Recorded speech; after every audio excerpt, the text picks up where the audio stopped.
Welcome back, everybody. It's the D Square podcast here. We're back for the first episode in a minute. It's been a while. It's been a week or two, I think, one of those. But I'm here with my host, Donovan, and we're back to discuss some football. NBA season is coming up, though, so we will for sure be on that. Donovan, how's your week been, though?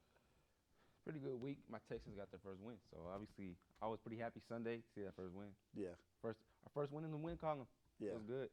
Absolutely, yeah. And of course, y'all didn't see it, but we just came back from a multitude of heated debates. So we're pumped and ready for this show for sure. But you mentioned the Texas win, so let's talk about that. First win of the season at home, 26-0 against the Titans.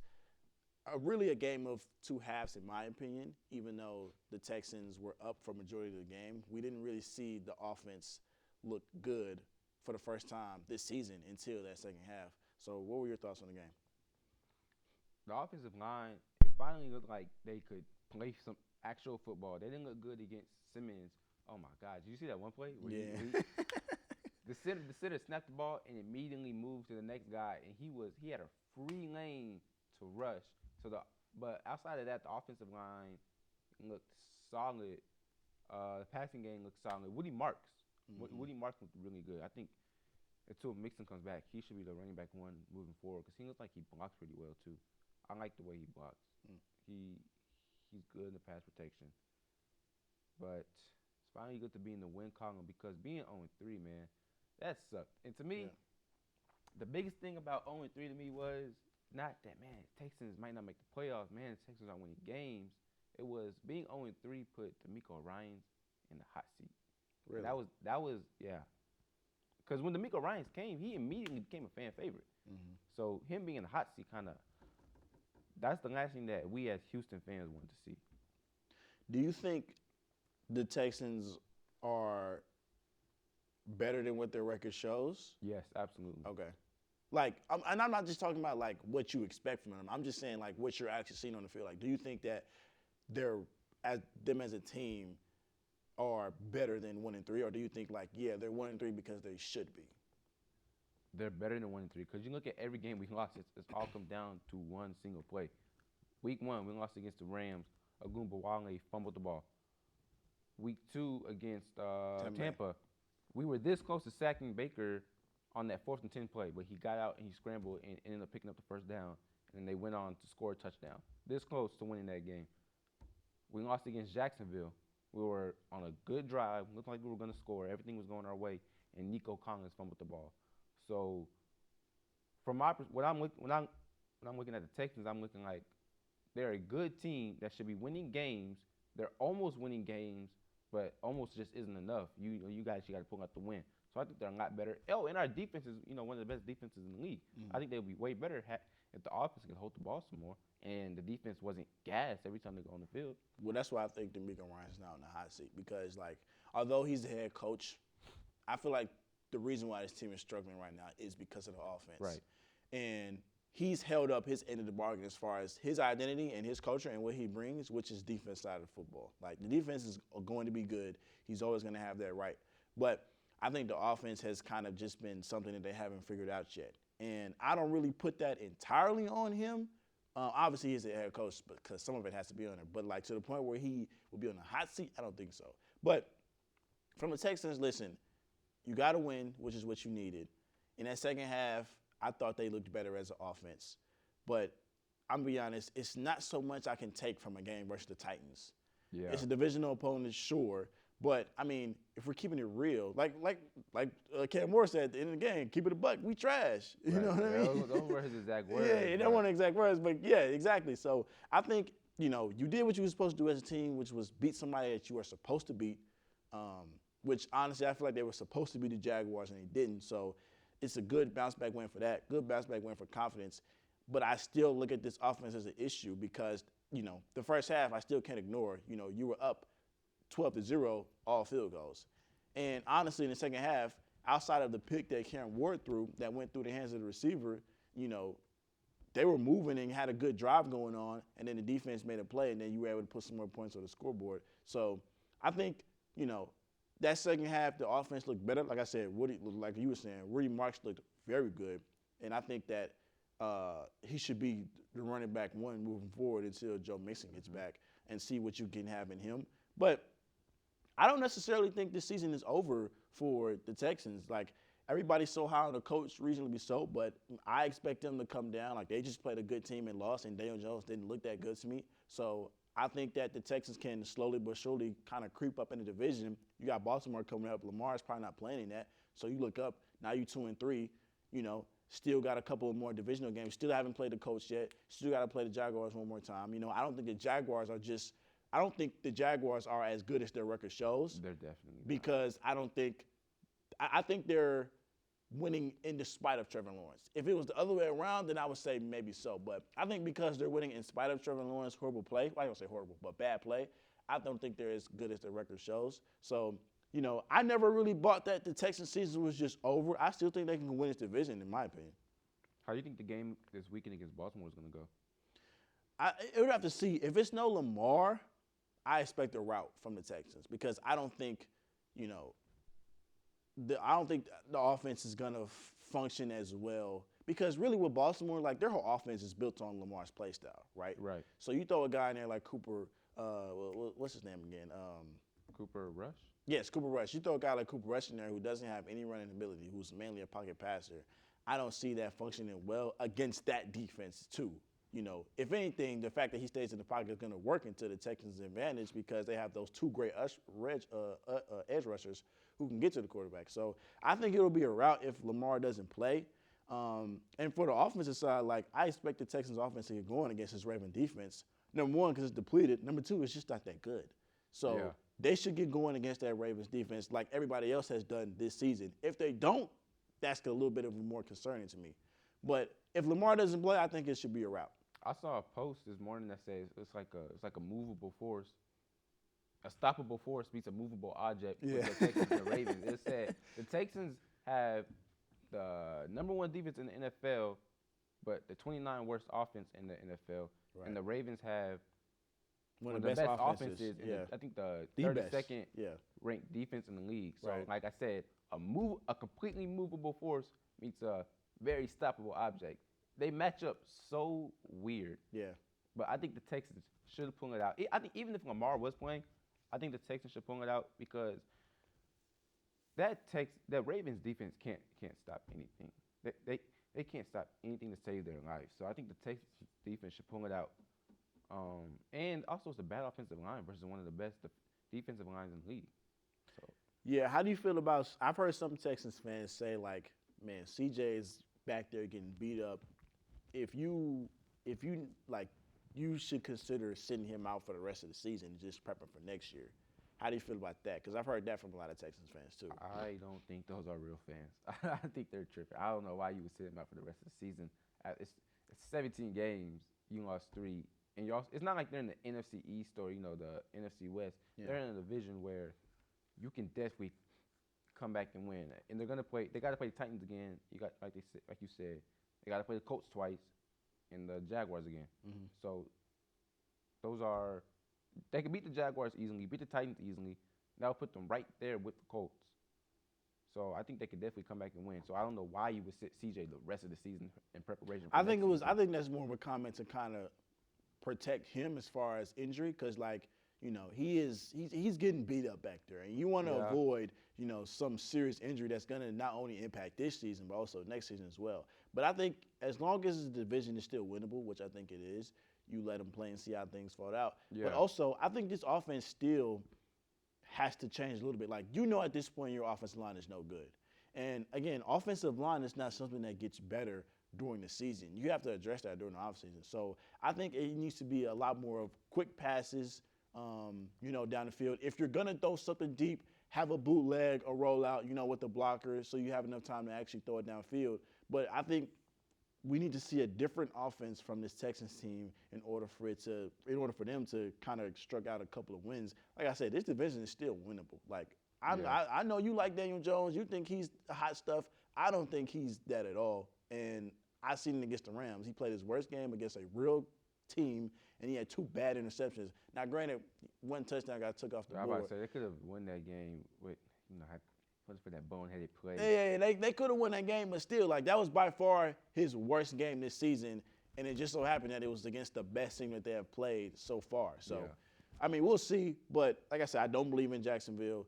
I still like the Texans to win this division, like I picked before the season started. And like when you get into the playoffs, you get home field, anything can happen. What you said about throwing check down passes. That's actually something I noticed. C.J. Stroud did a lot more in this Tennessee game. He was throwing those check downs, just getting those little yards.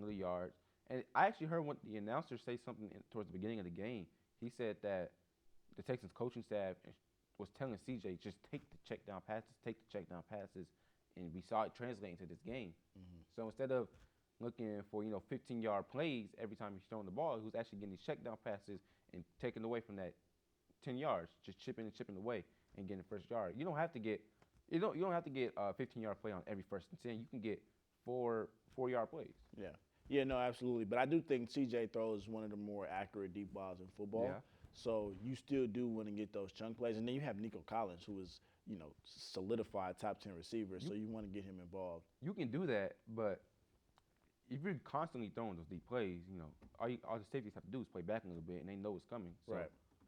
I think, they got to get Nico Collins the ball more, get Jaden Higgins actually going, and they'll be fine. The run game needs to get going, too, because like I said, they basically have no run threat outside of Marks, and, the showing he had in the game versus the Titans, was very alarming. So hopefully that continues against the Ravens and just continues in the season because, that poses another threat for defenses to worry about as well because if you have no run game, you already got a bad old line, and teams can get at you with just 4 guys rushing. It's hard to win in the NFL like that.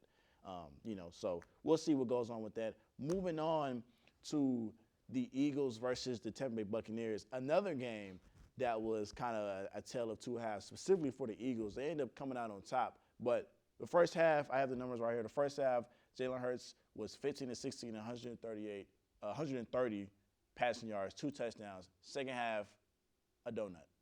Yeah, absolutely nothing. So unfortunately, I didn't get to watch that game because it was on the same time as the Texans game. Yeah. But I did read that he did not complete a pass in the entire second quarter. He didn't complete a pass in the entire second quarter. Which is insane to me that a quarterback can do that and still win a game. I saw something online that said that AFC is full of elite quarterbacks.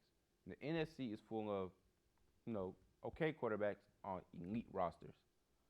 I'm starting to look at Jalen Hurts. Outside of the Rams, I think Stafford is. I think Stafford's good. I think Stafford's an elite quarterback. But I'm starting to look at Jalen Hurts. You're a mediocre quarterback on an elite roster. Well, mediocre, I think, is harsh. I don't think it's mediocre because we've seen when it deemed necessary, like Jalen Hurts have the 300 yards passing, the 250, the 3 touchdowns. He has the ability to do that. Yeah. But where Hurts is not a guy he's not a force the issue type of guy. I think force the issue. I don't think Hurts is just gonna, try to get those numbers just because. Even when I think he recognizes what you're saying. He's on a great team, right? Right. With other great weapons. There's no need for him to force the ball to AJ every single possession to get those numbers when he can win the game on the ground as well or win the game with short and immediate passes as well. But, we've seen Hurts have an MVP caliber season. Which season was that, 2022. He finished second in MVP voting that year. So, we've seen him have those type of seasons. But he's not going to just do that just because he feels like he's on that type of level with those other guys. He's going to do what it takes to win. But I agree, 0 yards in the second half is inexcusable. That's abysmal. For any quarterback. Abysmal, bro. But I'm not gonna say he's a mediocre quarterback because at the end of the day, he's a winner. He's above average. He's way above average. He's way okay. Daniel Jones is above average. He's not on the same level as Daniel Jones. Is Jared Goff above average? Yes, but he's not in the above average category. I would put him, Jared Goff and Jalen Hurts right now. I feel like they're kind of the same. That's fair. And I would agree with that. Because I feel like that if we're doing again, I feel like it's easier just to do tiers because rankings are very vague. Mahomes, Allen, Josh, tier 1. Everybody else, Burrow because he can't stay healthy. Goff, Hurts, Stafford. You can throw Daniels in there, tier 2, and I'm the Sam Darnolds. Well, I'll throw Baker Mayfield in that tier 2, honestly, too. Yeah, Baker Mayfield's up. And then the Sam Darnolds, the Daniel Jones, those guys I would have in that tier 3. I would put Hurts. I want to put Hurts in that tier 3. No, he's not in that tier 3. You You can't put him in that tier 3 because, number one, really he's got what a lot of guys in tier 2 don't have, which is the actual accomplishments on the field. Like, he has a Super Bowl MVP. Right. He has the 2 appearances. So you can't put him in tier 3. He has that Super Bowl MVP, but that's what I'm saying. Like, the Super Bowl is that's a team accomplishment. That's what I'm saying.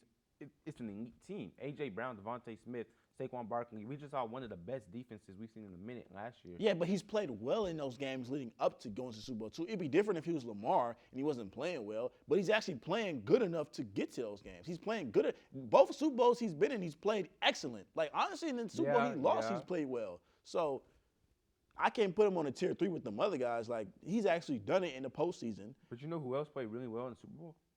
Nick Foles. So, hey, same team is crazy. They both played for the Eagles. That's crazy. But, I'm just saying Nick Foles also played really well in the Super Bowl. Yeah, and then Nick Foles tried to go somewhere else and be a franchise quarterback, and it didn't work out well. Right, because he was on the elite team. Let's see, Jalen Hurts obviously on the elite Philly, but he's on the elite team, so he's smart enough to not leave that team because he knows not to bite the hand that feeds him. Yeah, but I'm saying, like, the Eagles just haven't been regarded as the best team throughout his whole tenure there. Like, before he got there, like, they weren't that good at all before he got there. And he wasn't that good of a quarterback, but that's not true though. No. His first year as a starter, they went to the Super Bowl. His first year as a starter. He was in 2021. He came in late because they still had Wentz. They got rid of Wentz, and they fully gave the team to Jalen. In 2022, he had the MVP caliber season, and they went to the Super Bowl. So, like, they didn't really get going as a team until Hurts got there. And again, it's not like Hurts. Listen, this is by far the worst start to the season Hurts has had. Let's not act like this is who Jalen Hurts is as a player. Like, obviously, yes, he doesn't have the numbers of those tier 1 guys, but we're not going to act like 0 yards in the second half. It's just who Jalen Hurts is. Like, that's just not true. But he's not elite, and he's not in the tier below elite. He is. I disagree with him being in tier below elite. I would say go ahead. I would say he's in tier 3.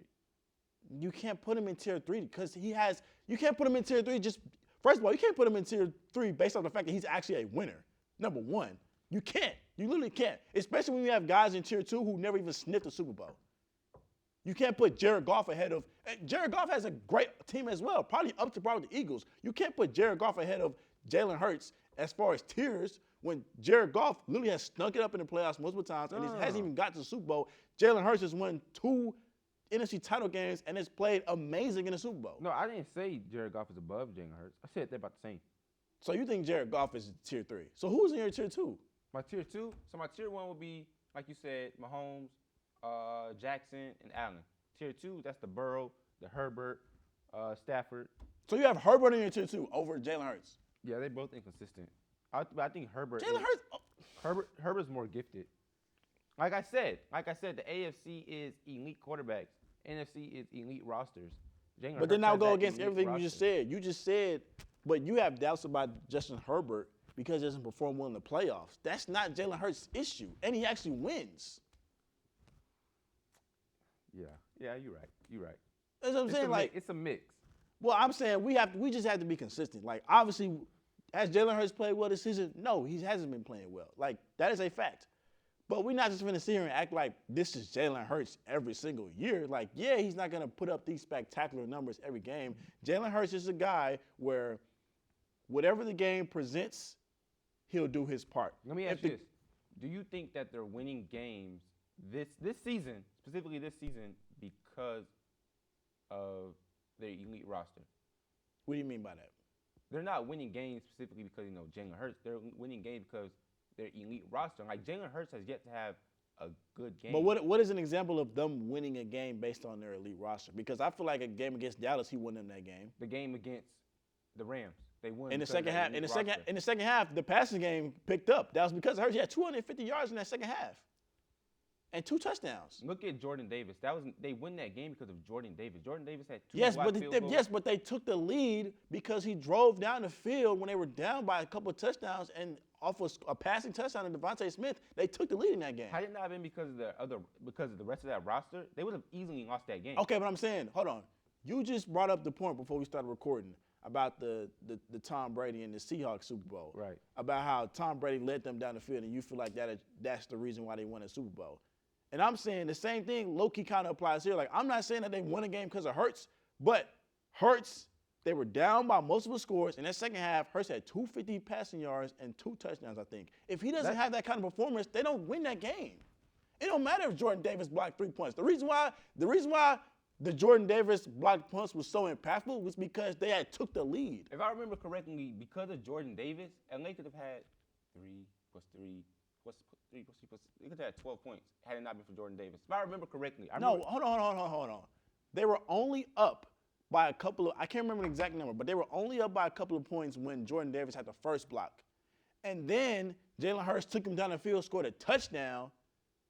And then, I'm lying. It was 26-21. Jordan Davis blocked that field goal. So yes, right. you can give him that. I think he also had another play where the Rams might have went down and scored a touchdown. After he blocked the field goal, the Eagles drove down the field and scored a touchdown, which put them up by 2. And then the Rams came back and got the field goal blocked.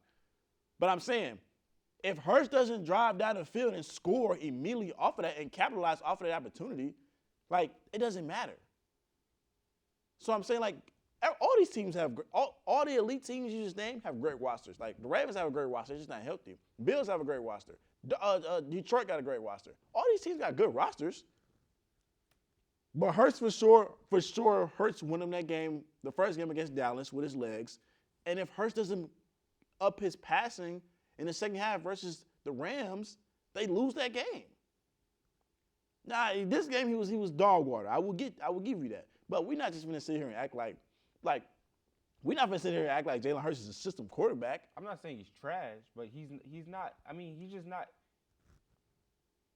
He's not elite. You know what I'm saying? I'm not saying he is, but he's definitely not tier 3. He's closer to the elite than he is to tier 3. And the reason why he's closer to the elite because he's a winner. Who'd you say was in tier 3? Give me your tier 3 again. Sam Darnold, Daniel Jones, Russell Wilson. Well, I guess I'll just do starters. Yeah, those guys. Michael Penix, Rodgers.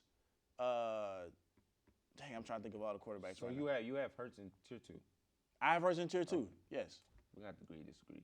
I have Hurts in tier 2. And to me, he's closer to tier 1 than he is to tier 3, because he wins. And there's guys in tier 1 who haven't won yet. There's guys in tier 1, cough cough, Lamar Jackson, who in tier 1 and can't even play one in the playoffs. That's not Jalen Hurts' problem. And Jalen Hurts the only one that took down Mahomes. So what we Joe Burrow didn't take down Mahomes? He did, but Joe Burrow didn't win the Super Bowl though. Joe Burrow didn't embarrass Mahomes. Neither did Hurts.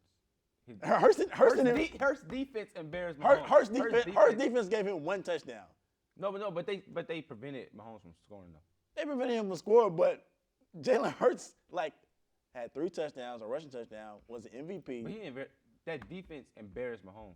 The defense played a part in it, yes. But I'm saying, if Hurts doesn't score on the other end, the offense got to put up points, is what I'm saying.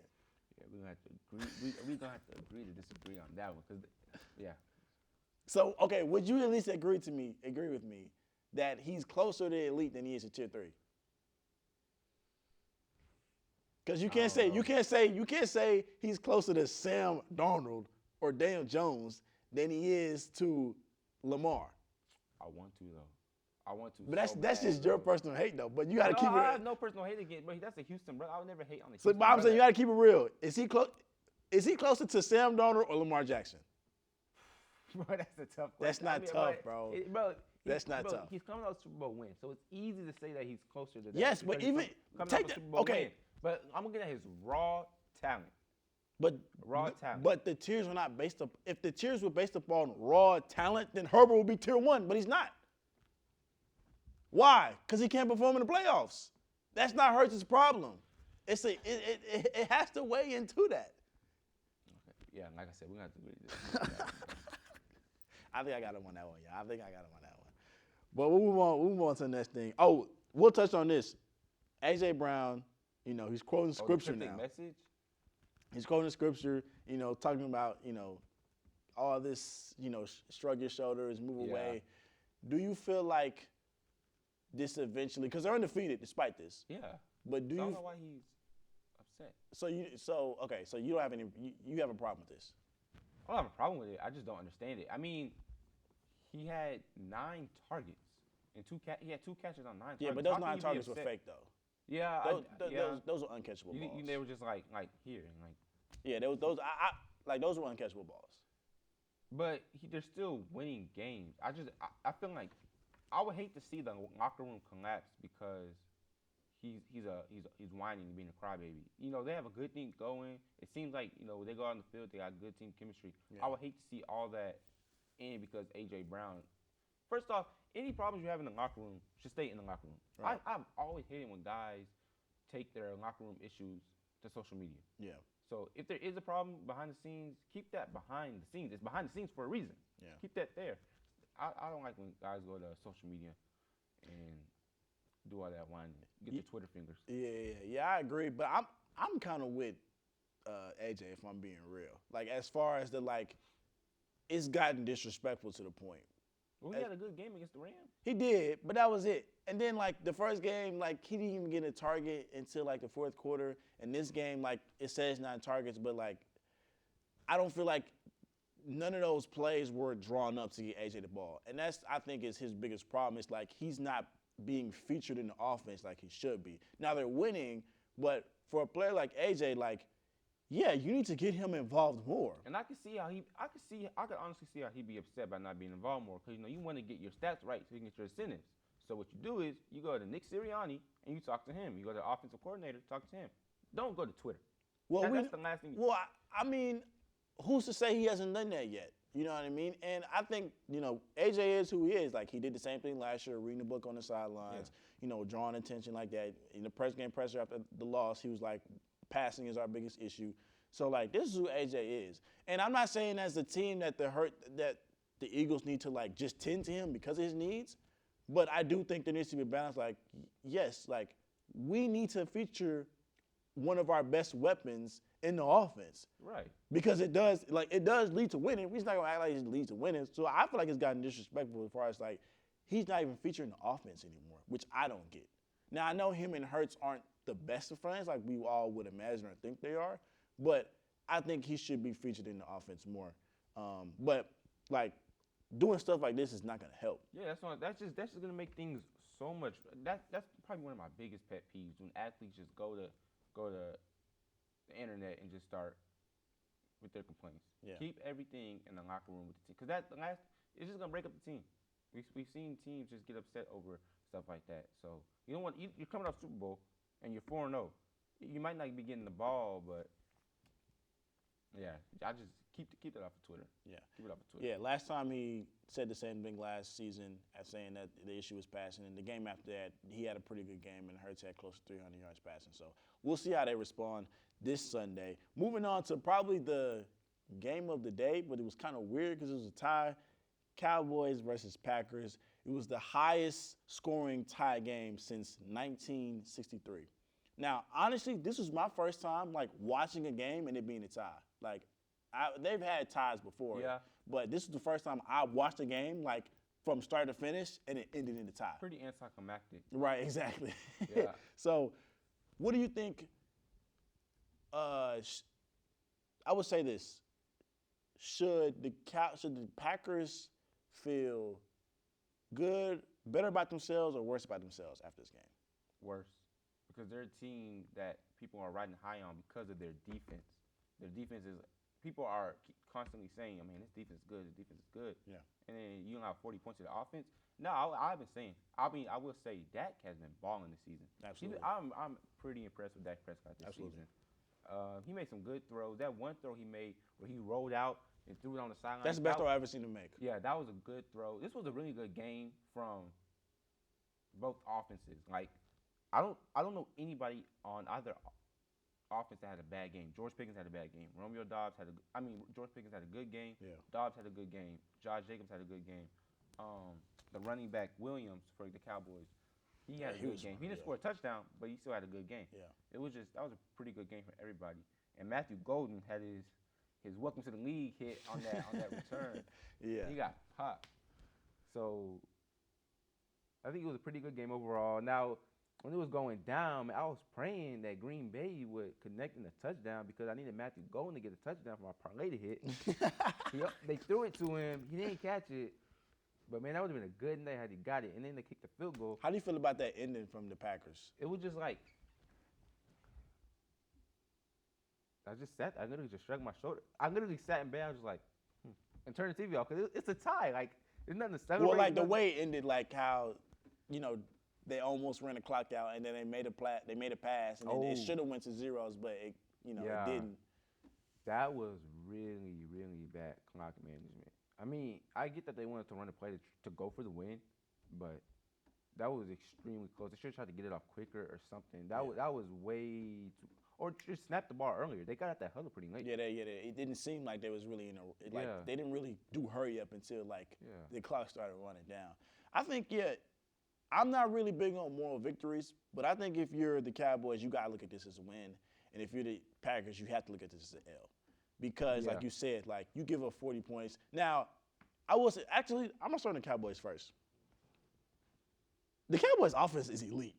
I'm just saying right now, like the Cowboys' offense is elite. Especially for them to do that without CeeDee Lamb. Without CeeDee Lamb, which is why I say it's elite. Like, we've seen like Dak look good this season, but like the numbers really haven't done it justice. But like those who have been watching Dak Prescott play this season could see like, man, Dak is really balling out. And this was the first game really outside the Giants game. I don't really count that because the Giants are just the Giants. But it's the first game that I have really seen like Dak against a formidable opponent really look like that guy. And like you said, the passes he was making, like his reads were all perfect. Like he was making good decisions with really every pass he made. And you got to give Schottenheimer a lot of credit because he's calling these play calls. And I was pretty skeptical on his hire. I kind of felt like this was Jerry kind of trying to pull something out the woodworks. Like, yeah, I found this guy that none of y'all even thought of, but I thought of him, and I'm going to be a genius because he's going to be good, and y'all never even thought of him, which is like a total Jerry move. But Schottenheimer, number one, is coaching his butt off. Like, these guys are playing hard for him. Number two, has these guys ready, and his play calling is pretty good. Like, his play calling decisions are really good. And for the Cowboys, like, if you would have found a way to keep Micah, number one, you probably could have had a win already. Yeah. And number two, they could have been. Would they have a win? Well, I feel like they would have won against the Eagles if they had Micah, because I feel like the reason why the Eagles won that game is because of Jalen Hurts' legs. And Jalen Hurts is not going to run up on the field like that if Micah's there rushing the quarterback. But I feel like if they had Micah, their defense wouldn't be this bad because they would have some kind of pass rush. And they could have been a legitimate NFC threat, like a legitimate contender. Now, I think they'll still make the playoffs. But I think the Cowboys, if you're a Cowboys fan, like you have to feel extremely good about your team. I thought this team was going to be trash to start the season off. Yeah. I didn't think they would be in these type of games. And like to me, I look at that as a win for the Cowboys. For the Packers, this is the worst 2 weeks you could have possibly had. Coming off of a great win versus Detroit, you beat a team that you should be with the Commanders. You lose to the Cleveland Browns. It's already bad enough, but at least the defense played well enough. Now you give up 40 points to the Cowboys, who you're supposed to be head and shoulders better than, which, by the way, to start the game off, it started off 13-0. It looked like it was going to be a rout. I was like, Cowboys ain't got nothing for this team. And then they got the 2-point conversion off of the block after the block extra point, and that changed everything. And then from there, the Cowboys were just moving the ball effortlessly against the Packers. So I think if you're the Packers, you should be concerned because no team should be running up the points like that against a good defense. Especially since that's their identity right now. Right. How good their defense is, and you let the Cowboys drop 40 points. A team that dropped 14 points the week prior to Chicago. Chicago held them to 14 points. Right. And you let them score 40 points. Right. So. And if we're being real, like although he played well, Jordan Love kind of showed the things that makes you worry about him moving forward. Like the fumble he had, I feel like that was on him because he's too loose with the ball in the pocket. Like he doesn't have enough protection with as far as with the football, like handling the football, he's too loosey-goosey with the ball in the pocket. Not only that, when he threw it, he took it like all the way back. Yeah, his motion is too far back. So I feel like that's the worry. And then at the end, the clock management. Like there is no way you have no timeouts It's 22 seconds left. There is no way you throw the ball in the middle of the field, let alone a check down that he can't get out of bounds with no timeouts. Like that's a mental brain fart. You cannot do that. And then, like, obviously you should have lost the game because the clock should have went to 0. Yeah. So, like, the worry that I have about this team is Jordan Love. And I'm afraid that he can't replicate what he did in 2023, that second half of 2023. And against this team, like, if you can't, look good from start to finish versus Cowboys defense, then that's a problem. That's an issue. Yeah, they got to bounce back next week because that was an ugly performance from the defense specifically. I mean, I'm not saying Jordan Love had a great game, but from the defense specifically, especially you bring in Micah Parsons to bolster the defense, and you come in like that's just my biggest. I keep touching on the defense because that was just the biggest problem to me. But we have to give him credit though, specifically Micah, because he did low key save the game for them on that sack. When he tackled Dak, because it looked like Sack Dak or tackle. They said it was a sack because it wasn't a game. So we could say tackle, but either or, like Dak was gonna walk in the end zone if Micah doesn't make that play. So you have to give him credit for that. But also, Detroit looks better since that loss to Green Bay. So we know that like that was the first game of the season. Right, like Green Bay is not gonna like Detroit looks better now. So we have to see about them. Like Minnesota, I kind of count them out, but yeah, the Packers defensively, looked pretty bad. I don't think they'll look that bad again, honestly, for the rest of the season. The Packers? Yeah, defensively. I don't think they'll look that bad for the rest of the season. Maybe when they play Detroit again. I could see that. Yeah, I could see possibly Detroit, but also Detroit, I think with a divisional opponent, it's just different because you know the insides and outs of that team. Like, you play each other twice a year, like, you know everything. By that point, like, you know everything that team is running. And so I think that's going to help the advantage to the Packers because they actually have great defensive personnel compared to Detroit's defensive personnel. So, and then the next game is going to be in Detroit, so it could be tough, but we'll see. Moving on to Bills and just their regular season. Obviously, them and the Eagles are the last two undefeated teams in the NFL. Based on how the Eagles are playing, I think that the Eagles are going to have a loss coming up in these weeks pretty soon. But you were talking about the Bills' schedule. You think they could be undefeated so the rest of the season. Everybody out there, I was looking at the Bills' schedule one day, and they don't really play a great team for a minute. And the teams that they do play, they could obviously beat. So I was looking at the schedule thinking if they beat the two good teams they play, the Bills could go undefeated this whole season. Would that impact your belief from them to win the Super Bowl? Like, if they finish the season undefeated, do you think they win the Super Bowl? See, that's a big thing because it's always – we look at good teams with great records and think, oh, man, they might win the championship. Mm-hmm. But a lot of times when you go undefeated like that, you're burnt out by the time the championship rolls around. Like when the New England lost the Super Bowl to New York, they were burnt out. But Buffalo they play – I'm going to name who they play and tell me whether or not you think it's a win or not. New England. That's a win. Atlanta. I hope it's a loss, but it's a win. Okay, so that's 2-0. They have a bye week. Carolina. That's a win. Kansas City. It's in Buffalo, correct? Kansas City, yes, in Buffalo. That's a win. I would give Buffalo the edge on that. Miami. That's a win. No Tyreek Hill. It's done for. Tampa. That one can get tricky. I think they could possibly lose to Tampa. They could, but I think they win. Okay. And it's in Buffalo. Is that? Oh, it's in Buffalo. Okay. And they play Houston, in Houston. Last year they got pounced on, but I think I think they'll win this one. Pittsburgh, in Pittsburgh. See, here's the thing. One of these has to be a trap game if they lose. I think Pittsburgh. I think they might drop one. This is gonna be an upset, most likely. That means it could be. It also may not be an upset. Because Josh Allen is actually a quarterback that typically beats teams that he should beat. Right. And they never really get blown out. So I think that, that works in their favor.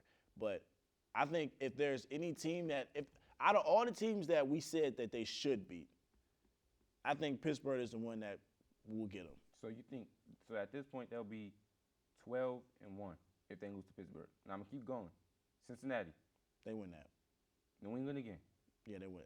I think I think they'll lose at least one divisional game. I think New England will get them at least one time. So you think that's gonna put them 13-2? Yeah, and I think they'll win out. Cleveland. I think they win out. Oh, so, okay. So you got them beating Philly too? Yeah.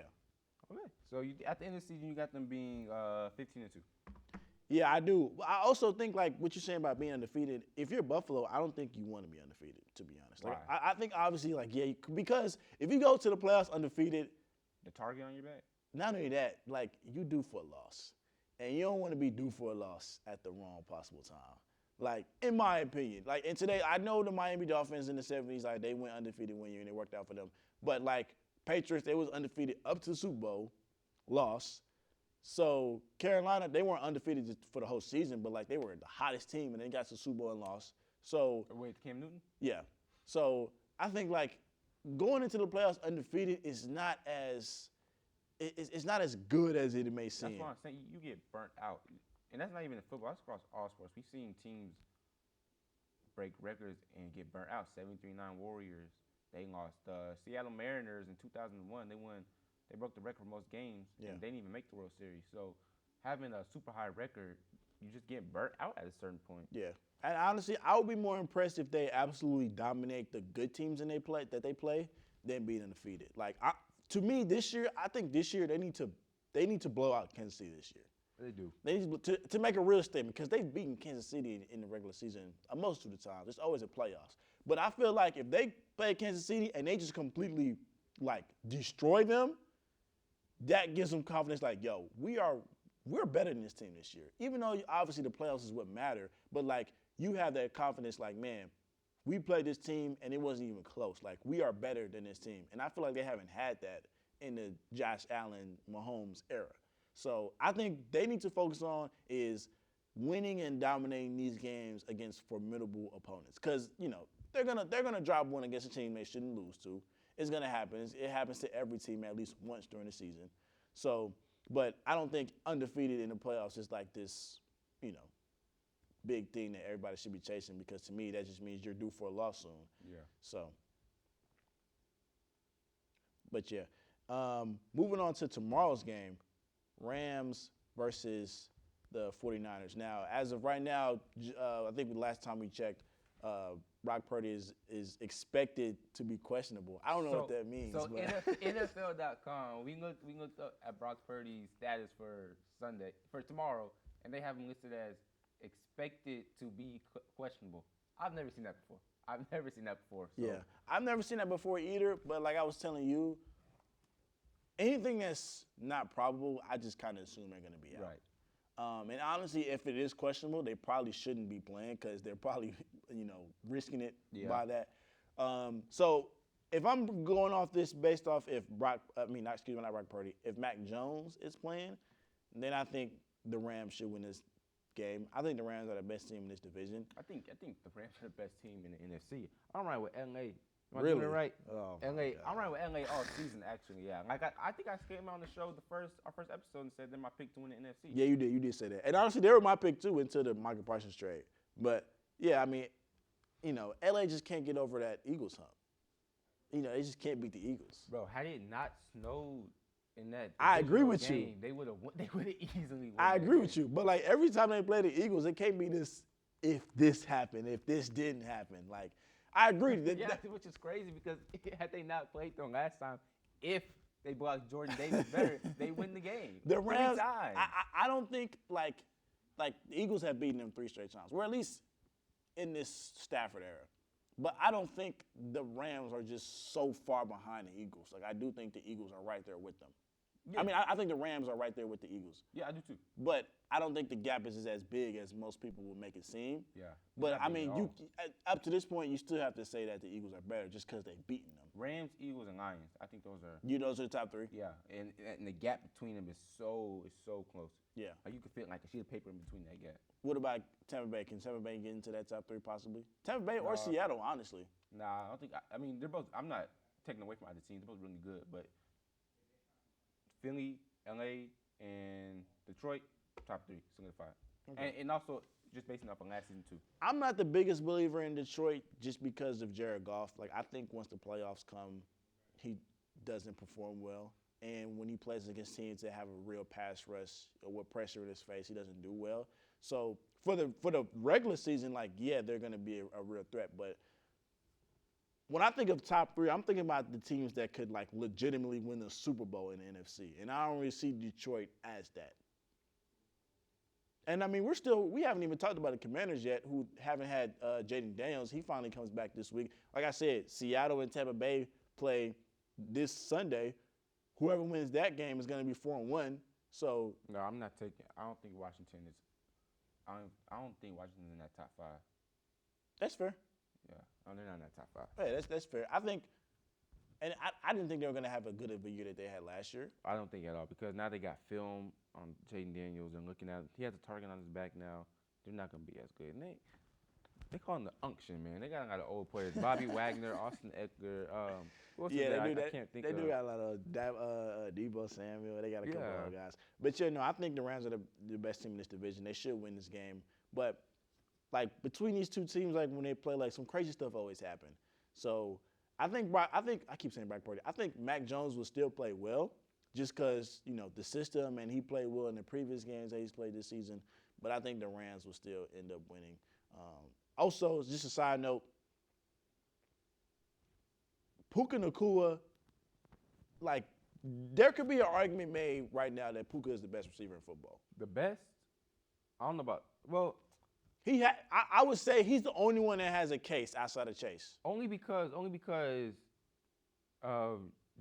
Justin Jefferson and Jamar Chase's quarterback situation. I think Puka is top 3. I think he's third. But if Joe Burrow was healthy and Justin Jefferson wasn't flip-flopping between quarterbacks every other week, they're the top 2, and then Puka's 3. That's fair, but I mean, But ever since Puka has played, ever since Puka stepped foot in this league, and every time he plays, he's just been awesome. Yeah, but he also plays with Matthew Stafford. I mean, I'm not taking away from him. He's definitely a good receiver. I think he's also Matthew Stafford's bailout. If Matthew Stafford could be on his way to getting sacked on the ground. You don't think Puka makes Stafford look good? You don't think it's the opposite? Like Puka makes Stafford look better? I think they're both just raw. I think they're both dogs. They're both so good. I don't think either one of them makes the other one look better. I think they just complement each other really well. I think another thing that impacts that as well is that Puka's playing alongside Devontae Adams, That too, who's also a dog. But even before Puka, like his rookie season, he was good. Puka's just a dog. I know, but I'm saying, like, they have Devontae Adams, and we're not even talking about him. Like, it's all Puka. Yeah, like, Puka's cold. Puka, he's really cold. ridiculous. I think outside of Chase, like, Jay Jettis is number 1. But I think outside of Chase, like, Puka's the only one who has a legitimate argument that he's the best, like, to me, in my opinion. I mean, he's on pace. I mean, the on-pace stat is, like, it's very, Well, I mean, Jamar Chase is coming off a Triple Crown season, and his quarterback just got hurt. So I think he's still 2. Yeah, but I mean, Puka can get Triple Crown this year. I mean, he's on pace for 2,000 yards. But let's also not forget about Amon-Ra. He's not up there with those guys. You don't think so? No. I mean, but I don't put him up there 4? Behind Puka. Yeah. Is he 4? I got Jay Jettis, Chase, Puka. I put Amon-Ra right there. I mean, he probably got the best hands in football. Amon-Ra? Yeah. I don't know. I mean, it's a couple of guys I like better than Amon-Ra, if I'm being honest. I like CD more than I like Amon-Ra. I think I think Amon-Ra is a better route runner and may have better hands, but I think CD is, like, all around just better. Like, he can take the top off. He is more explosive. You can pass the ball to CD in a flat route, and he has the ability to take it all the way. Like, I don't think Amon-Ra has that. I think Amon-Ra is more of a, we put you on this route, you run after this perfection, and then, like, we draw it up for you, and you run it perfectly. I think CD can do stuff off script, too, if that makes sense. Yeah, I feel what you mean. I know what you mean. But Amon-Ra is for sure top 5, though. He's for sure top 5. But so I would have top those. 5 would be Jay Jettis, Chase, Puka, Lamb, and then Amon-Ra. And honestly, like, when AJ is clicking, like, I'll put AJ ahead of Amon-Ra. That's the issue. Somebody has to be left out, and AJ's up there. I wanted to say that because AJ's up there for sure. So somebody has to get left out. I don't know who it is, but there's not a dog. And Nico Collins, he's not top 5, but he's up there. when they're playing. Yeah, no, Let's not forget before he got injured last season, he was leading the league. He was. So Nico Collins is up there, and obviously, I'm a Texans fan, so people gonna say that's biased, but I think Nico's up there. No, I would have Nico up. I wouldn't have him up there in top 5, but I think like anywhere between 6 and 9. Like I don't think he's the 10th best receiver in football, but I think he's in that space.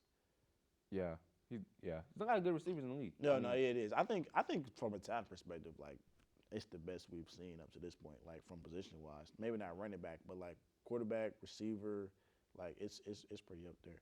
But that's gonna do it today for us, man. Coming up on this episode, it was due because we missed out on last week, but we're back full effect. We'll be back next week. Appreciate y'all for tuning in, and we'll see y'all next time. Peace. How long was that? 50 minutes. Golly.